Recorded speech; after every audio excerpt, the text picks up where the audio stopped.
Mohan Bagan ഒഡീഷയെ തോൽപ്പിച്ചുകൊണ്ട് ISL league ജേതാക്കളായപ്പോൾ മൂന്നാം സ്ഥാനത്തുണ്ടായിരുന്ന Jamshedpur play ഓഫിലേക്ക് യോഗ്യത നേടി. നേരത്തെ മോഹൻ ബഗാന് പുറമെ ഗോവയും പ്ലേ ഓഫിലേക്ക് യോഗ്യത നേടിയിരുന്നു. ഇത് രണ്ടാമത്തെ മാത്രം തവണയാണ് ജംഷഡ്പൂർ ISLന്റെ പ്ലേ ഓഫിലേക്ക് യോഗ്യത നേടുന്നത്.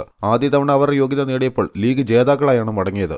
ഒഡീഷ ഇന്ന് ജയിച്ചിരുന്നെങ്കിൽ ജംഷഡ്പൂരിന് ഇന്ന് യോഗ്യത നേടാൻ സാധ്യമാകുകയില്ലായിരുന്നു. 21 കളികളിൽ നിന്ന് 37 പോയിന്റാണ് ജംഷഡ്പൂരിനുള്ളത്. ഒഡീഷയ്ക്കാകട്ടെ 22 കളികളിൽ നിന്ന് 29 പോയിന്റ്. അവർ 7ാം സ്ഥാനത്താണ്. 2 കളികളാണ് ബാക്കിയുള്ളത്.